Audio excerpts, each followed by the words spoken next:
You are listening to the Toxic Mold Podcast with my husband, Steve Worsley, the toxic mold expert and your number one source for mold consulting and mitigation in the USA. Here is episode 133, Toxic Mold and a Mudroom. Before we get started on this episode, a short or not so short disclaimer. While all attempts have been made to verify the content provided in this podcast, neither the podcaster or the producers assume any responsibility for errors, omissions, or alternative interpretations of the issues discussed herein. All information stated in this podcast is the opinion of Steve Worsley. Steve Worsley is a mold specialist with over 20 years of experience in the construction and mold industry. The Toxic Mold Podcast is for information sharing purposes only. The views expressed are those of the podcaster and his alone. These views should not be taken as expert instruction or commands. While there may be references to medical conditions and symptoms, all solo podcast episodes are the opinion of Steve Worsley, and any medical questions or concerns shall be addressed with the appropriate licensed medical professional or professionals. As the podcaster refers to different mold types, please be aware that Steve Worsley is not a microbiologist, and questions concerning mold specifics should be answered by the appropriate professional. The listener is 100% responsible for his or her own actions. You can check out Steve's books on Amazon about mold and dealing with mold in your home at amazon.com/author/Steve Worsley. And if you're interested in scheduling a mold consultation, over the phone consultation with Steve, you can be sure to find out more about those and his availability at cnccontractorservices.com. Now, let's get to the episode. Hello, everybody. Welcome to a brand new episode of the Toxic Mold Podcast. Steve, it's going to be Thanksgiving soon. Yep. We got a new microphone, so I wonder if our listeners are going to notice. Hopefully it sounds much better than the last one, although the last one was good, but this one is way better. Yeah, yep. Hopefully it all works, so yes. I guess we'll see. So we are talking about toxic mold and a mudroom. Now, I'm assuming you think everybody knows what a mudroom, but let's just define what a mudroom is for those who are like, well, I think I know what that is. So that's what cave people did, is they built a room out of mud. I'm just kidding. So when I say a mudroom, I mean, not like an entry little area. Could be that, I guess. But to me, a mudroom's a little bit bigger. It's something separated, something separated. It's still attached to the home, but it's a different room. Hopefully you can have it to where you can access it from your crawl space or your basement, just to make sure you can see what's going on with the flooring above it. But it's a mudroom, so I don't know, what would you call it? I always call them mudroom. Well, it's usually a room where people can take off their muddy boots, their wet boots. It's sort of a place that you go to before you get into the actual house, so you're not bringing all that stuff in there with you. Yep. Whether it's off of the typically a mudroom is going to be first room you come into from your garage. Some people have it off their front door, wherever it is. It's just a separate room that I think is very important to try to keep certain articles of clothing, boots, all sorts of stuff outside of the home itself, because it could cause mold. Awesome. And what does it, this episode obviously is called Toxic Mold and a Mudroom. What's the connection between the two? If you have a room to take all your wet clothes off of, or your muddy boots, and keep it all in one room, you prevent the concerns for a mold issue inside the home. And that's what I mean by kind of a separate room. If you end up having some sort of elevated humidity levels in a mudroom, you can address it with a fan. It's just easier to have one little area that kind of captures all of your defective, or I shouldn't even say defective, things that are wet that could lead to defects, which could lead to mold. So I'm assuming that mudrooms are built to expect those kinds of muddy boots, snow-filled boots in there. Is it possible to get mold in a mudroom? Oh, yeah, definitely. And the way a mudroom's built, to some people it might just be a catch-all room. When I refer to a mudroom, that's my idea and my definition of a mudroom, where you can come in there, all your wet clothing, all your muddy boots come off, then you can put on your cleaner stuff. Could there be a mold issue in there? Absolutely.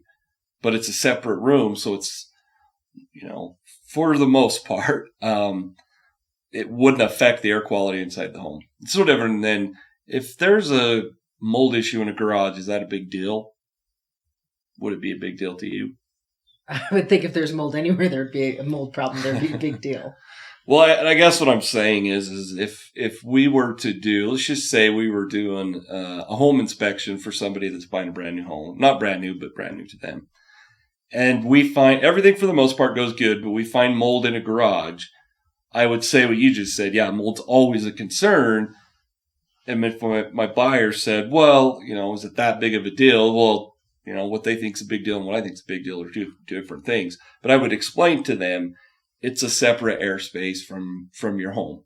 There should be a firewall there. We're talking an attached garage. So yes, it is a concern, but my point is it's a separate airspace, if that makes sense. That does make sense. So thinking about it though, lots of the fancier mudrooms that are built with today's brand new homes, they have the locker things that you sit in. They have the hooks. So if you have mold in a mudroom, but you're hanging up your jackets there, and then sometimes your kids are bringing those jackets into the house, aren't they bringing in, if there's a mold problem with those jackets that were on the lockers and mold, aren't they bringing it into the house? Yeah, they would be if there's a mold concern. Okay. So it would be, and what you're talking about though, they're trying to make those rooms more of a / laundry room also. And mechanical room. So that's where you kind of get into areas where there's going to be concerns with other things too. But it would be like, if there was a mold concern in our shop and I'm go down there with my jacket on and I come back up here to the house, am I that concerned that I'm bringing toxic mold spores from the shop up here? I should be aware of it, that I could be. Mm-hmm. But is it something I'm concerned about? No, I don't see any mold in our shop, so I don't care, if that makes sense. So you are correct in the fact that if you have all these lockers, the backpacks, your laundry room, if you have a mold issue in that mud room, yeah, that's an issue. But once again, for me, the purpose of a mud room is there wouldn't be, it's not a laundry room. You literally just take off your muddy clothes and things like that. So yeah, would there be lockers in there? However you wanted to do it's how you could do it. Mm-hmm. But you got to be careful when you get into the whole, your water heater's in there, your laundry room, your air handler for the house, which is your furnace. You just got to be cognizant of that. Now you're getting into, it's a multi-purpose room, not just a mud room. Correct. And so what would you say people who have mud rooms should be looking at for mold prevention purposes? First of all, the type of flooring that you put in there is crucial. I mean, ideally, a mudroom would literally be like a deck. And so any moisture can fall through that and go to the soils below. It's not a heated space. But if it's a different style of mudroom, you want to make sure your flooring isn't just carpet. Because if you throw carpet flooring, to me, it's no different than how we feel about carpet in a kitchen or a bathroom. Yeah, exactly. And so you got to be, aware of the type of flooring you're putting in there. Instead of putting sheetrock on the walls, maybe you put some sort of paneling and do what we call a wainscot. So you go up halfway and then you could put sheetrock above that. That way, if anything gets wet, you don't have concerns. Another thing that would be important too in a mudroom is a humidity gauge. We talk about that all the time. I've been working on my book this morning that I've been working on for like a year. So hopefully we get it done soon. But anyhow, I was talking about humidity gauges and that you should have at least 2 to 3 in your home. Mm-hmm. And so that mudroom, going back to what I was saying, it should be built properly so that it does have proper ventilation, because you can put an exhaust fan in there because this is the room where we're going to come in with our soaked jackets from the rain. You have an exhaust fan in there because you're anticipating elevated humidity levels. And if you're going to anticipate a lot of humidity in there, which it should never get that high, maybe you could look at having a dehumidifier in there also. Okay. That makes a lot of sense. If somebody is building a brand new home and on their house plans, their blueprints, they have a mudroom. Where is the ideal location to actually locate a mudroom? It would depend. I mean, most people have attached garages, and so I would say between the garage and the house itself. Okay. If you don't have a garage, I would put it at the door, whether, do we use the front door more than we use the back door? Do we come through the garage? It would be dictated by where your main entrance is. Okay. Because the whole point of that, like I said, is we're up here in Wyoming. So when we go out to do whatever, plow snow, you go to the grocery store, whatever, you come in with muddy, wet boots. Mm-hmm. And we don't want to just keep putting those on top of carpet to cause issues. So it would be a room where you could change out those muddy boots into your fancy cowgirl boots that aren't all wet and muddy. That makes a lot of sense. What about older homes? I know, having grown up in New England, for the most part, homes in New England have their version of a mudroom in the front of the house. Yeah, like a sunroom. It's almost like a little covered porch area. Which is perfect. Okay. Because, like I said, something like that is perfect. You take something that was, let's just say it was a covered porch.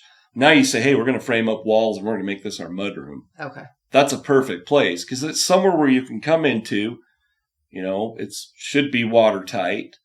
And you can go in there. And like I said, you have that space to remove whatever that could cause mold issues. And, like I said, the whole point behind it is we want to, we talk about like chemicals below a sink. What if, and I had it happen with something in our bathroom. I can't remember what it was. Some sort of mouthwash, remember? And it was a thin plastic and ended up leaking everywhere. Mm-hmm. You want to have protective measures in place so that, we don't have mold concerns inside the home. Now, does that make having a mudroom so you're not going to have a mold concern in your house? By no means. Yeah. But your guests know, your kids know, your husband, wife, whoever, significant other knows, like, this is where all this muddy stuff gets put.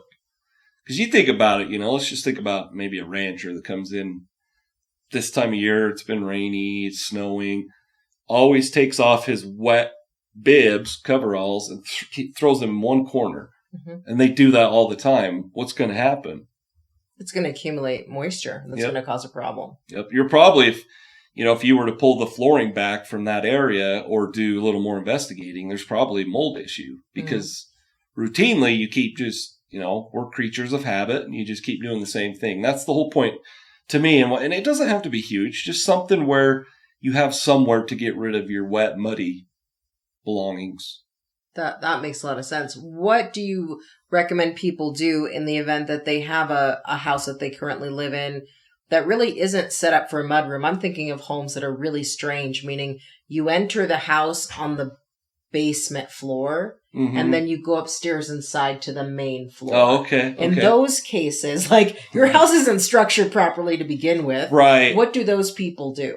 Well, and that is where it gets difficult, because from what you're saying, it reminds me of a job we did. Do you remember that job up in Moorcroft, Wyoming? Yes. Yep. It was very similar to that. Yep. You come in the garage, then you go into the basement. Mm-hmm. There was obviously mold all over in that basement. And then you go upstairs. Well, with that scenario, it was a weird setup, so we're not going to get into all the ins and outs. But it had like it had two separate doors that went into the basement. It's kind of odd. Yeah. But I would remove one of those doors, and if you can't or you don't have the square footage on the garage side, which for our listeners, you have a garage and then you have a firewall. Mm-hmm. So they call it a separate airspace, which isn't really the fact. But anyhow, on the firewall side, the garage firewall side, I would try to build a little mudroom. If I couldn't do it on the firewall side of the garage, I would do it on the other side of the firewall, which is inside the house. Okay. So that when you first come into this room, this is what it is. But once again, what you got to keep in mind is, especially with HVAC systems or forced air, how everybody wants to call it, central air, whatever you want to call it. If you have that air handler in that room that you're using as a mudroom, that is not a good idea. Okay. Because depending on your return air ports for your HVAC system, some of them are right there at the furnace. So all that air you're sucking, that you're pushing throughout the house, is coming from that room. Yeah. Now, technically, it shouldn't be that way. You should have a return air duct somewhere like upstairs and one in the basement. But that's another thing to keep in mind. You don't want to make that room a mud room, which is what I would call somewhat a contaminated airspace with the air handler in there. Because then you're just taking all that air and blowing it clear up into the master bedroom and everywhere. Exactly. Okay, so there's always a way to sort of create. Yeah. You can figure something out. I mean, it's no different than, if we wanted to build a sound room inside of one of the rooms, would we figure out a way? Of course. So it's very similar to that. Okay, awesome. So what is your call to action for people? So we're talking about a mudroom to separate, obviously, the elements outside, and we don't want to take those into the actual living area. Just go around to all your doors that you have in your house right now and look on the inside and the outside. Check for water stains. Make sure there's no suspected mold right there at the floor level. Absolutely. And for anybody who's listening to this, if you know people who have mudrooms, share this episode with them. Yep. And they'll know. Like I said, I have a different purpose. Everybody would. You would have a different purpose for a mudroom, but because I'm a mold guy, that's what I'm looking at. Exactly. So make sure you use situational awareness. Yep. To look at the doors and make sure there are no water issues. Exactly. And you can look, like you can tell at the bottom of the trim. If you get those driving range, you can see that trim's getting wet or the door jam, and then you got to go outside and make sure it's all silicone properly. Absolutely. So check and document. Exactly. All right. You heard it from the expert. We'll catch you on the next episode. Prevent toxic mold exposure before it gets in your home. Download Steve's free mold investigation checklist at tinyurl.com/CNC mold checklist. Again, download Steve's free mold investigation checklist at tinyurl.com/CNC mold checklist.